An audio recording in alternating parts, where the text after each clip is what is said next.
I'd like to welcome our newest sponsor, Schecter Guitars. This holiday season, go over to schecterguitars.com and see what high-quality goodies they have waiting there for you. Premium feel and unbeatable price. See why guitarists like Isaac Brock from Modest Mouse, Robert Smith from The Cure, and Ernie C. from Body Count all love Schecter Guitars. A wide variety of styles and builds with high-end components and affordable prices for touring guitarists. Built to last. Go treat yourself and try something new you've always wanted to check out. Schecter Guitars has it all. What's up, everybody? Our partners at Izotope are having a huge holiday sale. Go to izotope.com/deals to save 30% or more on pro mixing and audio repair tools. Save over $400 on RX11 Advanced. Solve the unsolvable with their complete 44-tool audio repair and enhancement suite. That's izotope.com/deals. These savings are for a limited time only. Don't wait. Hey, what's happening? Before we jump into the show, I wanted to see if you had any music on a hard drive. You have a band, you have a project, and you want to self-release your own music. Well, there's an easy way to do it. You can go to distrokid.com/VIP/hyphenate and go get your music up on all the streamers. You keep 100% of your royalties, and you can get 30% off by using this code. It's a great, easy way to get your music up on the streamers and share it with your fans, your friends, your family, your mom, your dog, everybody. Everyone wants to hear it. But go to distrokid.com/VIP/hyphenate, HYPHENATE, and send me the link. I want to hear it too. Send your mom the link. Send your dog the link. They all want to hear it too.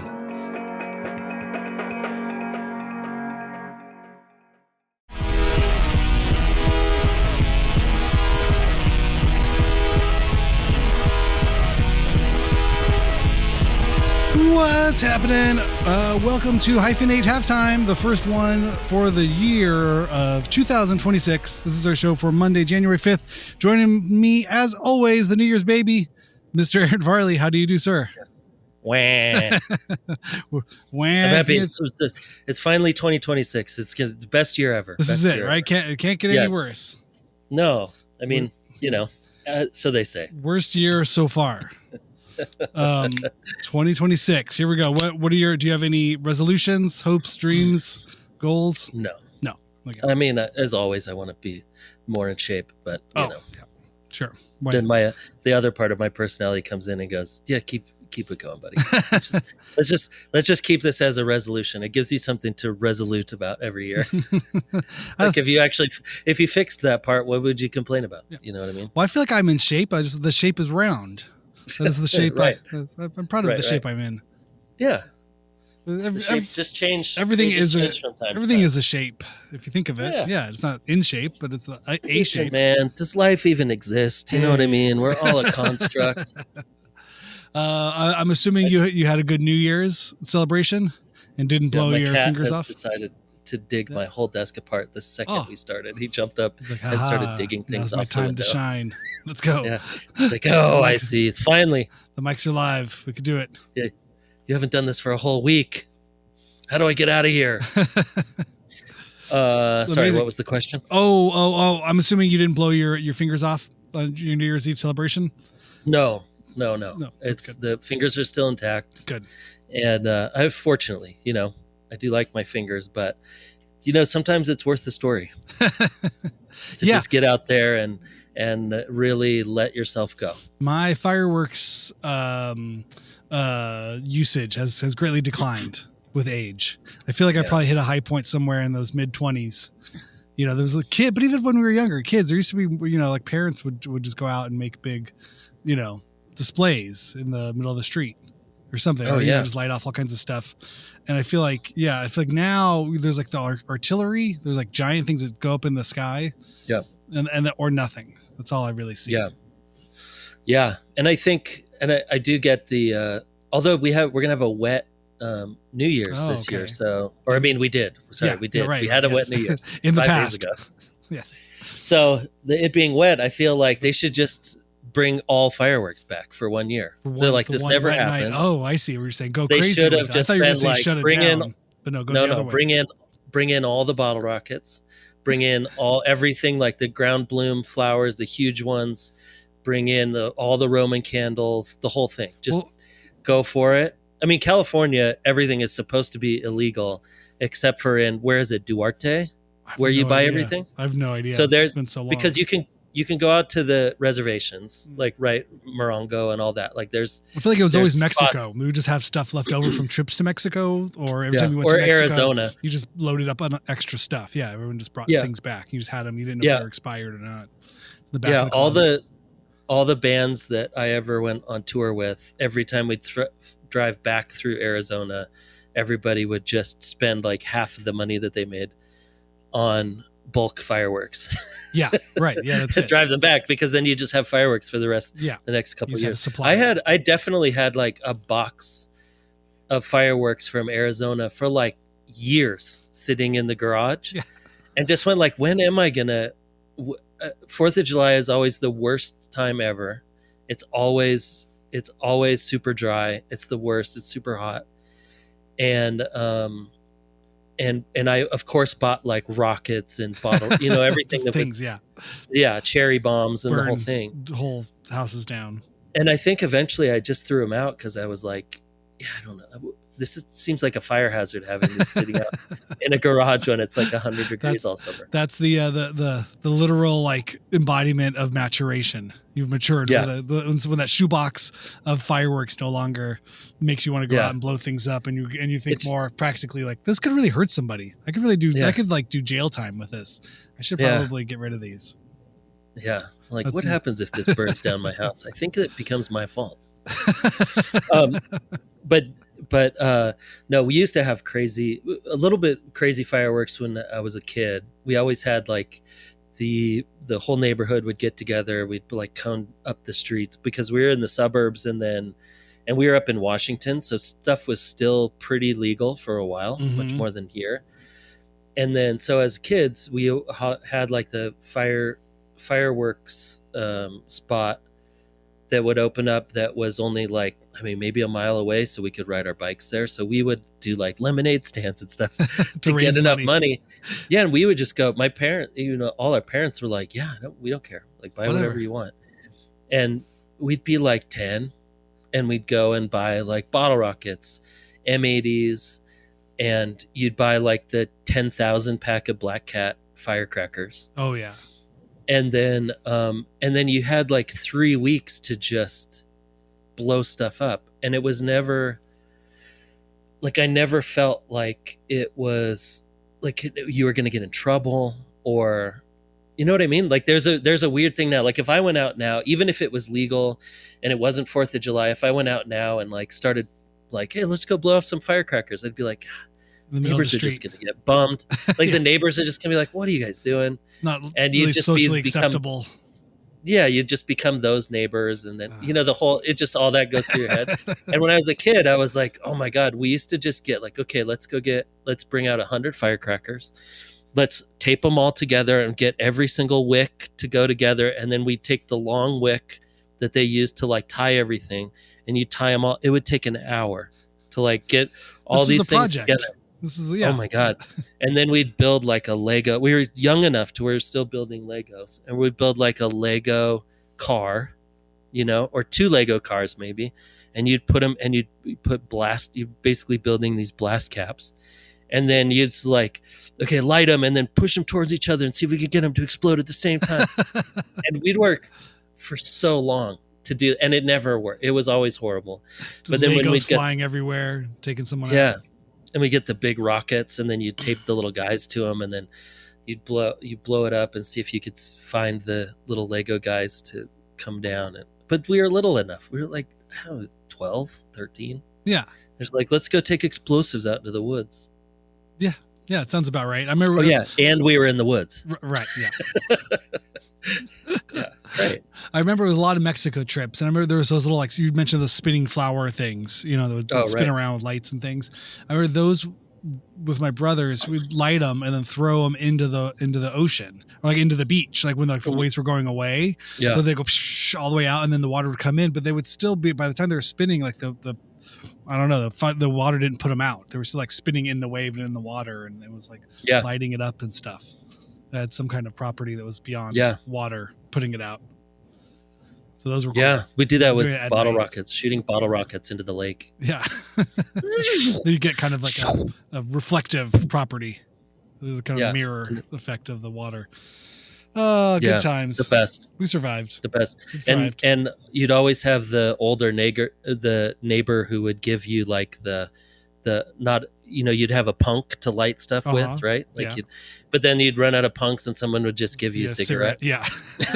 Just little kids wandering around cigarettes to light like, off explosives. Don't smoke it. Don't smoke it. And you're like, okay. And then of course you'd smoke. You like, what is this? You're lightheaded and with explosives in your hands. Those were the days. Cherry bombs. Oh my gosh. Yeah. Yeah. We actually would take all of the Piccolo Petes. Remember the Piccolo Petes? And the thing is with the Piccolo Pete, because it's all the whole fire, all that is just don't do this. But then all of the fire is just gunpowder. And so, but they just don't pack it lightly. So when it explodes, it just shoots out the top, but it doesn't explode.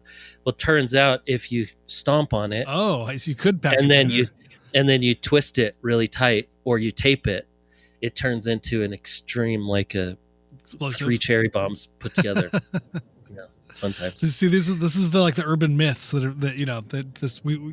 that information is going to die with you unless you teach your children. Yeah, this is the generational knowledge of how to make improvised explosive devices. And our neighbor, who was the older kid in the neighborhood, took firecrackers and unloaded all of them like one at a time, and all of the and made like a big circle of gunpowder in the driveway, and then decided like, okay, now we're going to light it on fire, and it's going to be this big like, and it lit so quick that it burned half his hair off. Oh God. Oh my God. He's fine. He's fine. But that's the thing you learn. But like the whole story everyone knows in the neighborhood. Like, everyone knows someone who had a firecracker go off in their hand and had to get a cast and or had to have surgery or something. Burns. Well, I think this is a great way to open the story of Killdozer. I feel like they were probably a very fireworks friendly band in their day. Had you heard Killdozer before? Were you aware of them before this episode? Okay. Tell me about how did you first hear Killdozer? That 12-point buck record. Yeah. I know, it's great. Yeah, I mean, it was funny because when you brought that up, I was like, right, we used to listen to this, and then I went back and then was just like, oh, what a weird band. Right. Like at the time, because this would, I mean, I would have listened to it. Well, that record came out in 88, I think I saw 88 or 89. Mm-hmm. And so I would have listened to it a couple years later. So probably senior in high school, like 93 or maybe even in college. So probably after not after, hold on. When was that record? It probably would have been around the same time, actually. Okay. Yeah, that was 1989. And then they made one more record after that in 94. So yeah, so I listened to that record for sure. And, music was weird. like bands got popular, because you had like, you had like the Red Hot Chili Peppers at that time were like big, huge, and they were still making like LA Liquors, like the songs were goofy and weird and still kind of punk and like it's like the weirdos kind of still ruled the rock scene in a way, or at least that kind of underground rock scene in that but when I listen to it, I'm like, oh right. And it just I feel like there's always, or there had been until that time, there was always a spot for like a weird group of people, like Tiny Tim, right? Like Tiny Tim was around, where it was, everyone's like, yeah, we let some of those guys come through, and it's like, it's weird enough, but it's still popular enough. We don't really know why. Or like Green Jello, remember that? Sure. With like little pigs, like all of that kind of thing. And when I listened to the lyrics again, and I was like, oh, it's like weird spoken word and kind of funny in a like negative, not negative way, like funny in a dark, yeah, like dark and funny, but kind of like you're kind of talking to the curmudgeon at the party, maybe. Mm-hmm. Yeah, The guy that's like, I don't know, man, I don't trust any of this stuff. This sucks. But we should write some songs about it, or like write a song about everybody that like nobody loves the kids that are sick, but his dog loves him and his dog's there for him forever. It's like, it's the sweetest story, but it's so dark. But then I never really thought of it. It was great to hear the interview and hear them saying like, well, we were playing with all these hardcore bands and they were playing fast. So we were like, well, we want to do something different. So we want to play slow. And I think that was kind of the Melvins thing too, right? Sure. At that time. Yeah. Like that they were like, well, like we're going to, yeah. Right. We're going to play the slowest and then the heaviest and the slowest. So you can't deny like all those kids that love the hardcore will still be like, oh man, I don't know. This is so slow, but I think I still have to stay because it's so loud. Right. And the riffs are so good. And they're like the B-side of My War or Process of Weeding Out. I think Black Flag sort of figured out that punk couldn't keep, or hardcore, quote unquote, couldn't keep, going where it was going and be interesting. Just doing the same thing over and over again. Like it only goes faster. It becomes speed metal. Well, and then you get into a whole crossover different thing. Yeah, exactly. Yeah. And, no, it was cool. I mean, it's also cool to just listen to like three older dudes talk about it. And then, that's what I always say. Yeah. Because they were also the older guys at the time. Right. Oh. So like they had been playing for a while. And then once all of those other bands and Touch and Go and all that stuff got bigger, they had already been playing since the early 80s, right? 82 or 84 or something. And so then just to, I didn't know that they were as influential as they were, though. I didn't know that they were like Butch Vig did that first record, and that's what brought him to Touch and Go, and end up doing all those other records. And yeah, well, I think it's interesting. Yeah, that Midwest sort of hardcore, post-hardcore, post-rock sort of world. There's a lot of crossover there. I feel like I'm getting more, I get a clearer picture as I, talk to more people from there, but even talking with John Herndon, where he played in the Tar Babies in Madison. And even just that feeling of like that drive from Madison to Chicago isn't nothing, it's a good, it's kind of a LA to San Diego, maybe sort of feeling. Or not quite San Francisco, somewhere in the middle there, but it definitely two different worlds. But Madison being the cool college town, way further up north, a lot colder, landlocked. But yeah, I don't know. It seems so cool. It seemed like just what they were doing. It has, it had its roots in that sort of anti-Midwest niceness or something. Or that sort of like, I'm going to intentionally just be, but I don't think there's an aggression beyond like a misanthropic sort of just worldview of like, well, if people are shit. And if people are shit, then these are the stories and the songs about that. And I think that's sort of in that tradition. I think Steve Albini and Shellac and Big Black and those bands kind of have that same sort of worldview, sort of outlook in some ways. Yeah. So like a little bit of we're here to perform, but fuck off. Yeah. We're here to play music for you, but don't get too close. We're creative and cynical in this kind of way. Yeah. I like it. Yeah. I think, because I think that is the, like, it's kind of the dichotomy of making any art. Like, I think that if you're making, especially like really expressive personal art, I'll say it that way. Like not like commercial art or like, hey, I'm going to make things that people like because this is going to be my job or what, when you're making some expressive thing about yourself, that I think that part of that comes with like, I want to tell everybody. And then part of it is like, well, I kind of hate myself, so I think everybody else should hate me too. So I'm going to also create that part. And I think that comes with growing up in your 20s and 30s and like trying to figure out who you are or whatever. And you're like, well, there's this part of me that I really want to get out and meet everybody and do this thing. And I'm really proud of myself, but I can't admit it. And I can't say that I'm proud of myself because that makes me look like an asshole. And so what I'm going to do is I'm going to also be really like a bummer. And I'm going to be like, whatever, you guys suck. This sucks. Whatever, this whole thing sucks. I'm just kind of here and whatever. I'm just like, I know I'm giving my whole life to this, but like, Yeah, but I think yes, that's it. Like, But- as a creative person, when you're young and like you're angsty and you're like, you don't want to admit that like you have no control over life. And you're like, well, I'm going to make some songs about it instead. yeah. Right. What else do? You got to do something. Like, yeah.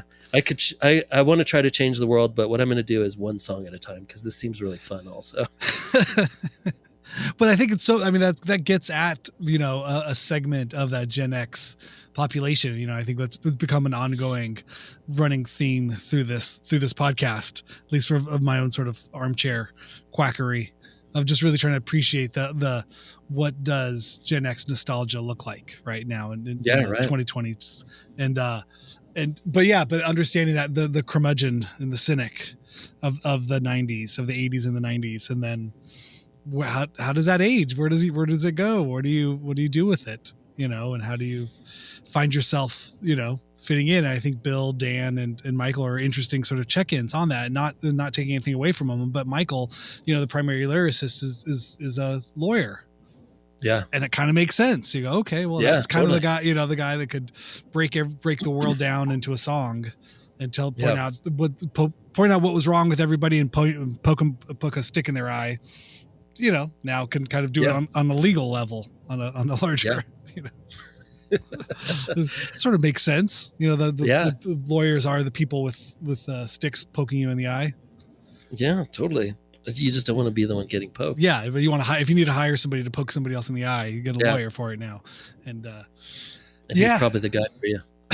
Yeah. Well, and I think you're totally right, because I think like a lot of interviews, obviously I'm in the algorithm, but a lot of interviews have been coming up from like old 90s. Like I just saw something popped up that it was like women in rock or something like that. And it was like Kim Gordon and Courtney Love and all this. And they were asking them at that time about women in bands. And it was a very like, it was funny and it was angsty, but it was like the thing I think with Gen X in that time was that a lot of this was really funny and bratty. It was like bratty. Sure. Like you're coming out of the 80s and like Izod shirts, buttoned all the way up, and like all the movies and TV shows are all these like kind of preppy kids and everything. And then the late 80s and early 90s, it was also like a rough time for the economy, and everybody just kind of being like, ugh, whatever. I'm just going to go to thrift stores and I'm going to, there was that.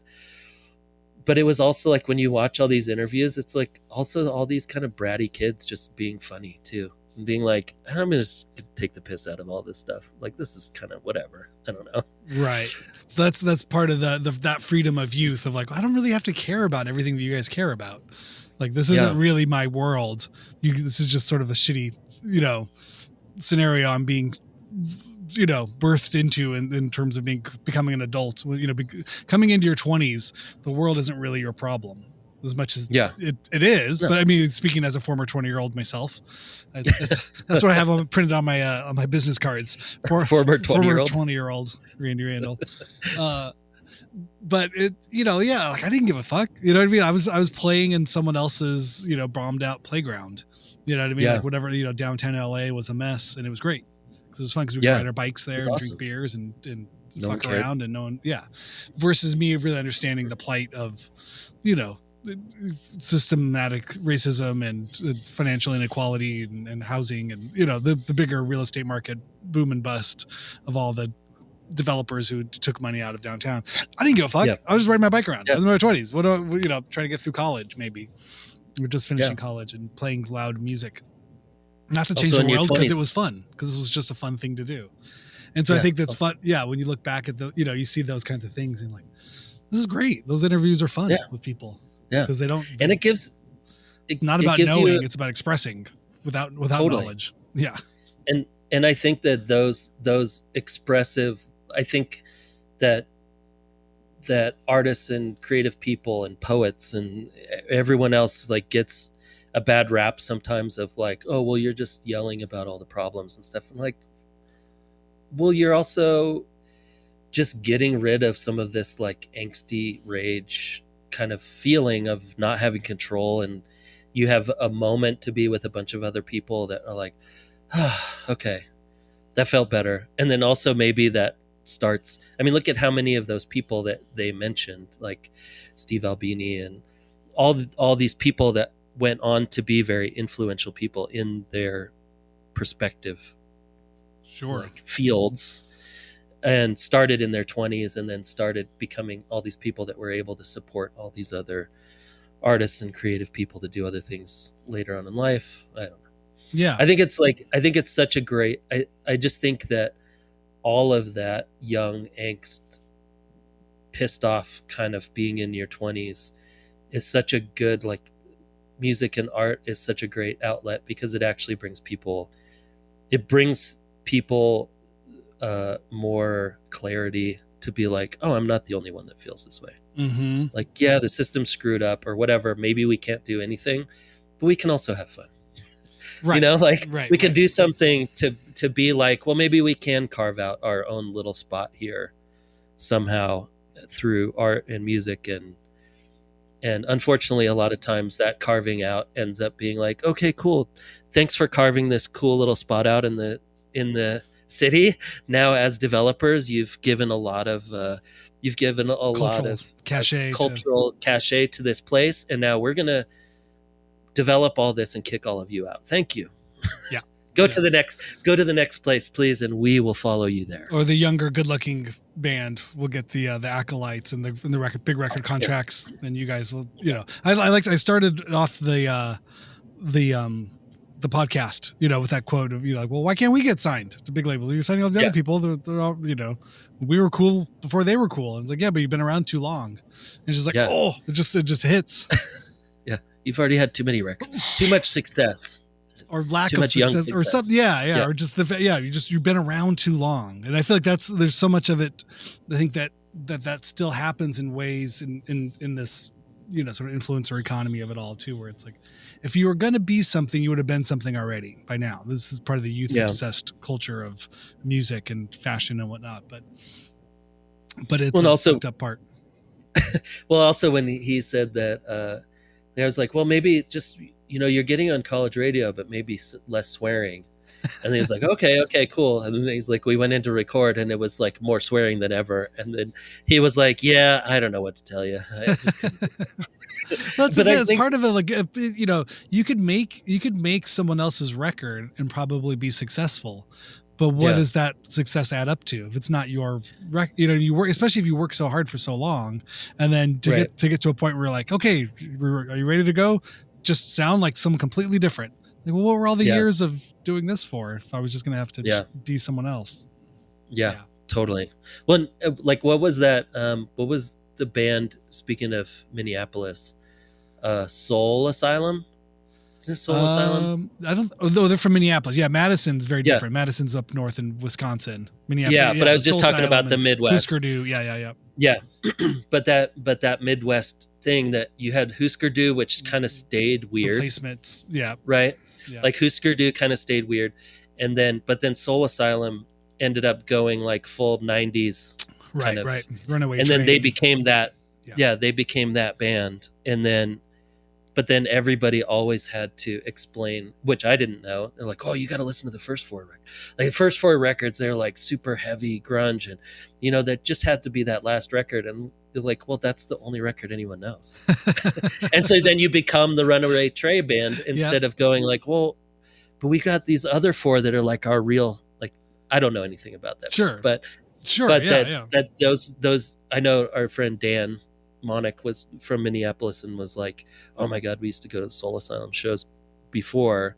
And they were like, they would play all the time and they would pack out thousands and thousands. They were like the biggest thing in town. Wow. That's interesting. Like, I had no idea. I just know Runaway Train. But it becomes that, like, when you're like, well, let's change our thing.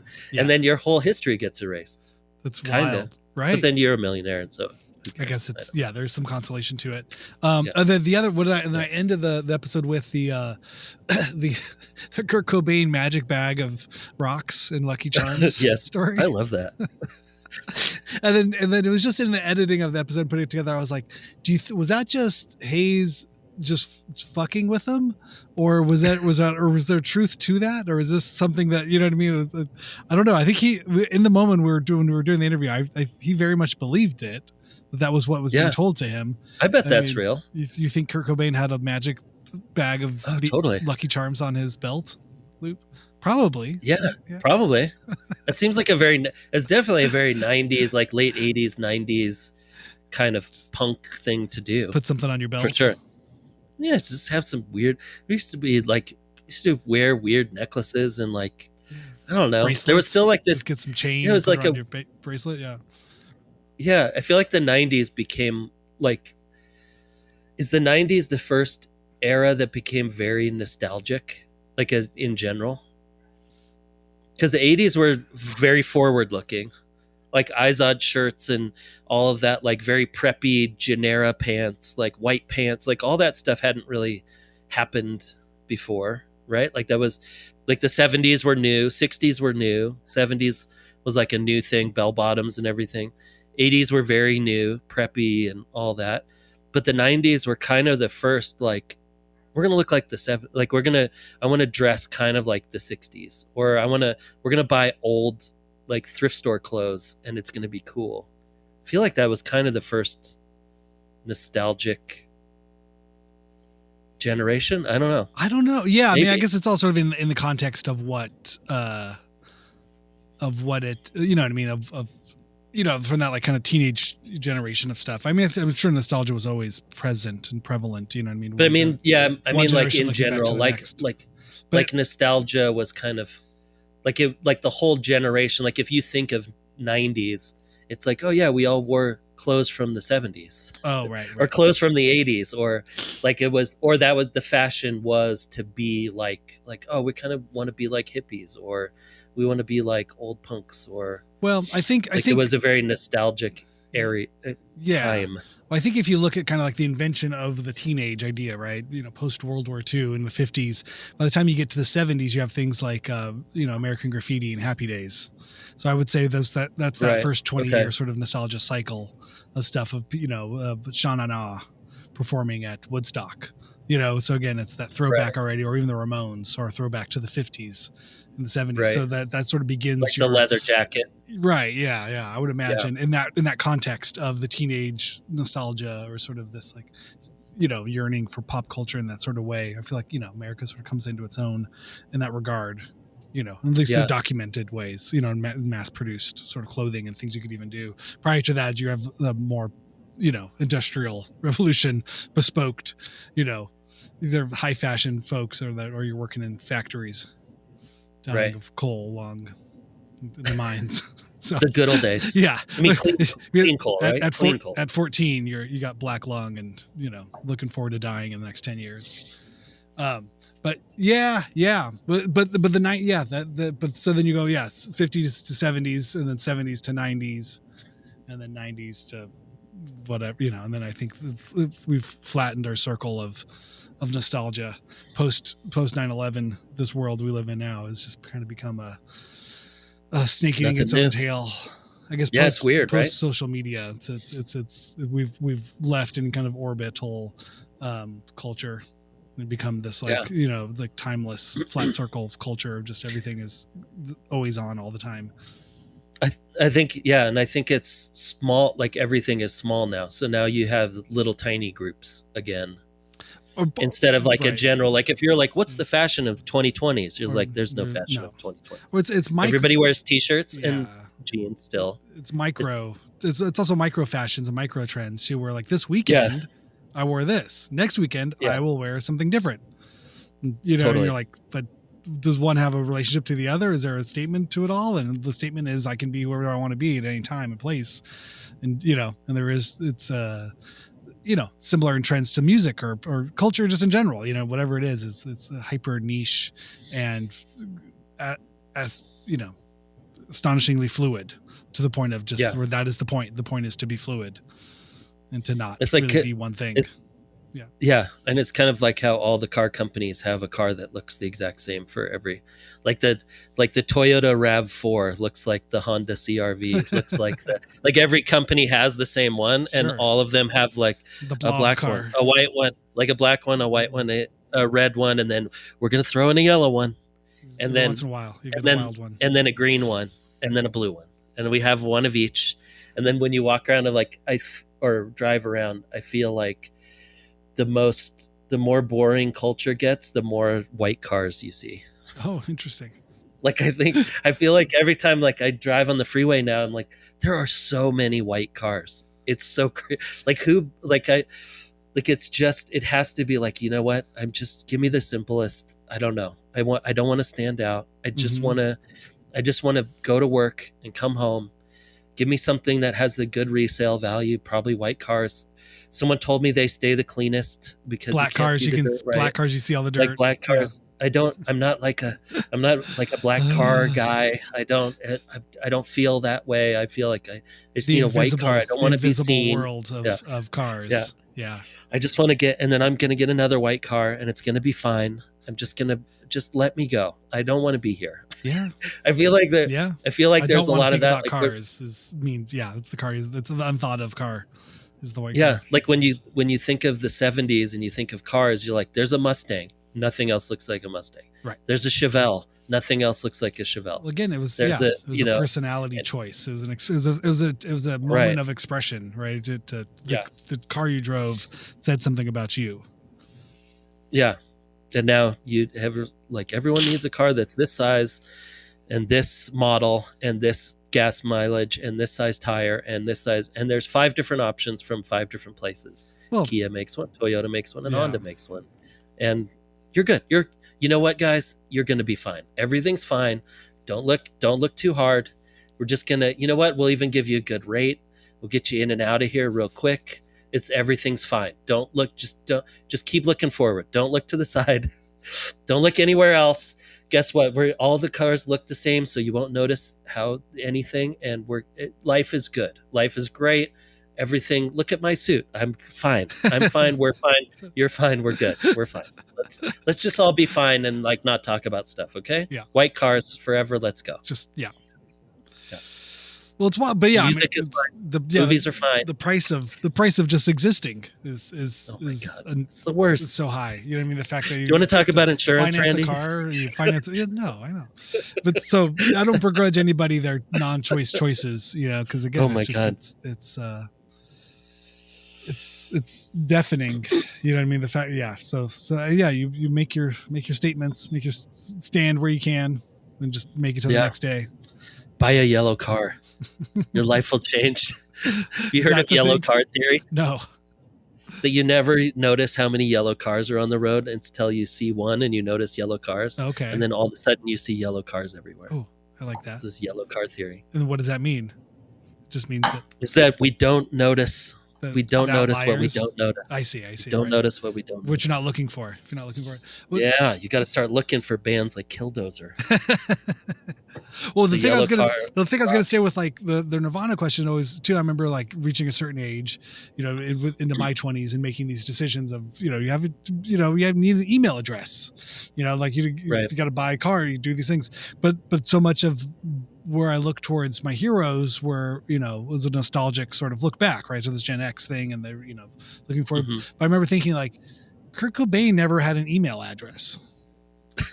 That's right. You know, that's true. So yeah, it's like there's something there's a short runway when your heroes die at 27, obviously, but in terms of life choices, you probably don't want to be, you know, following too close in the footsteps of any of these, you know, rock stars from certain time periods. But just funny little things like that, you know what I mean? Like what are the references? Or what car did Kurt Cobain drive? You never saw him. There's no pictures of him driving a car around town. Yeah. You know, I don't know. These are those things too. You wonder like, well, what if he would have lived?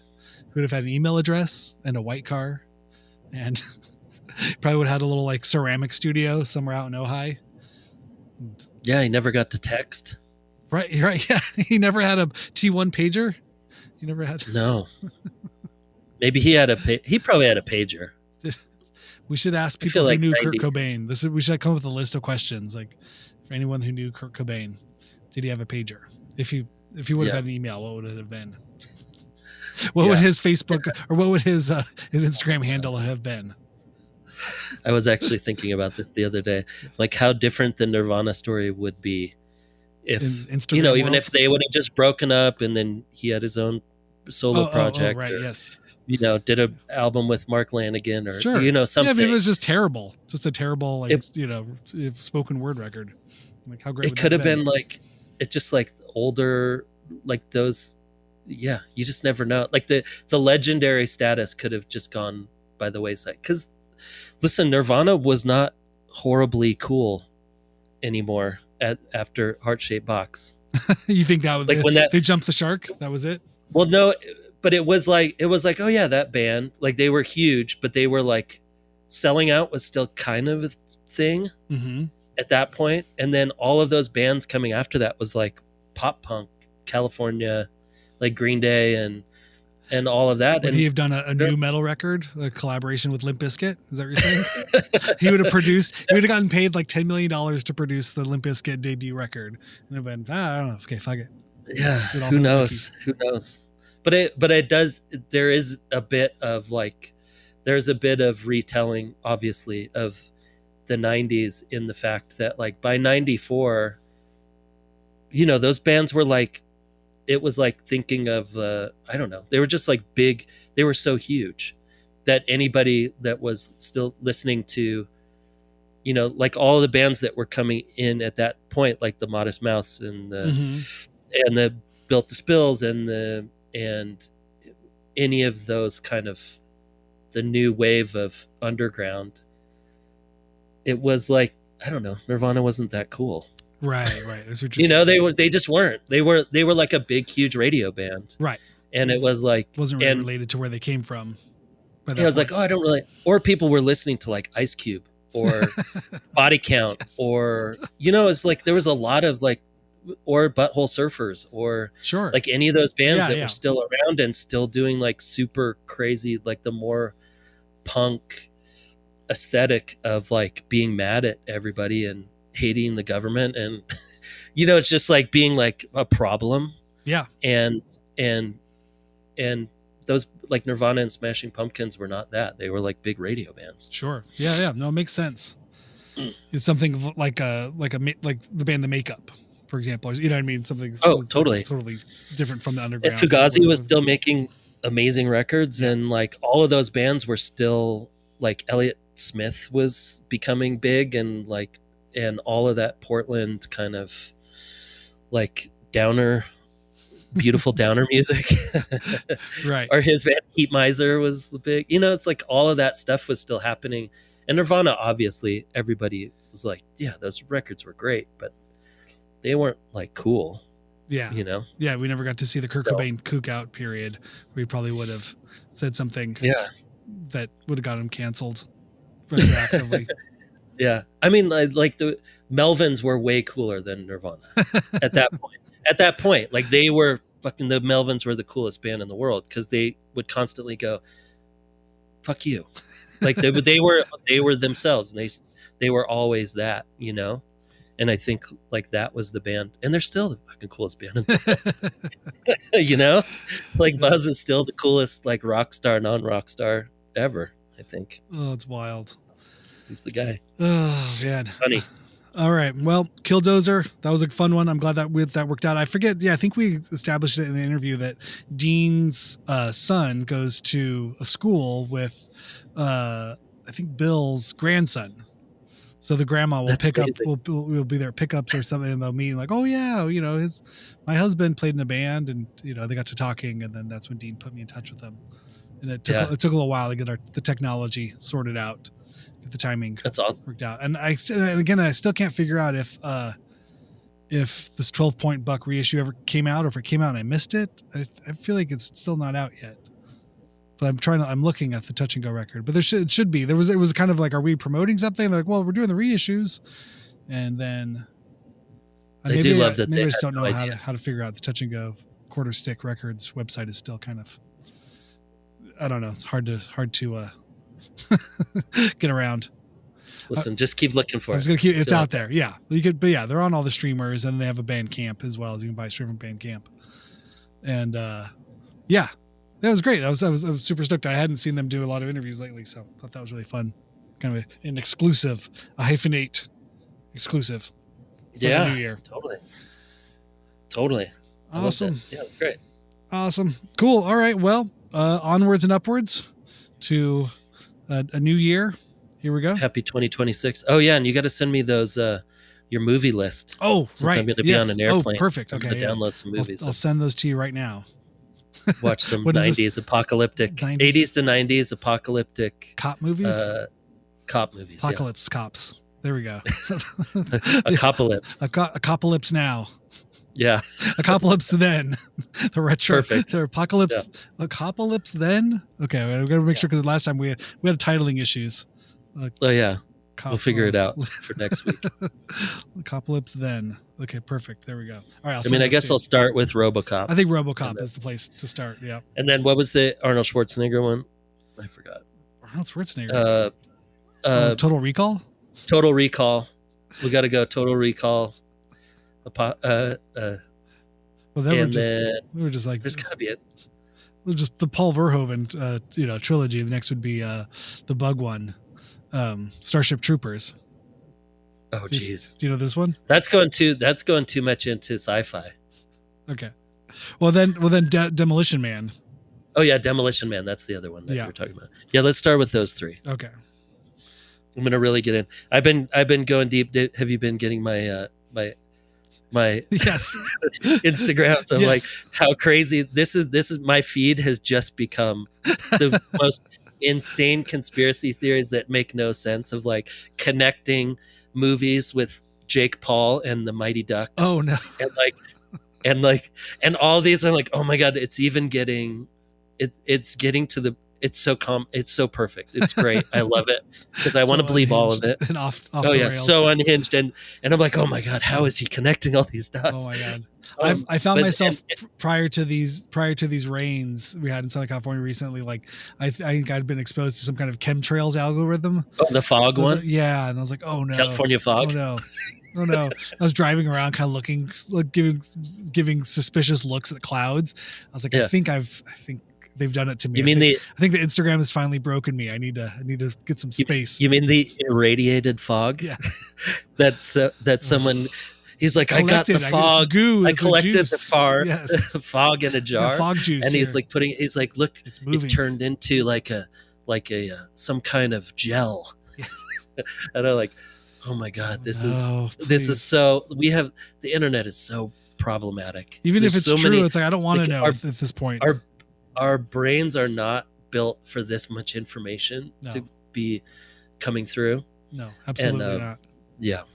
It's absolutely great. It's great. It's fantastic. Stay on the internet, deny kids. All knowledge. Believe everything. Deny everything and believe it all. All right. Happy New Year. Happy New Year.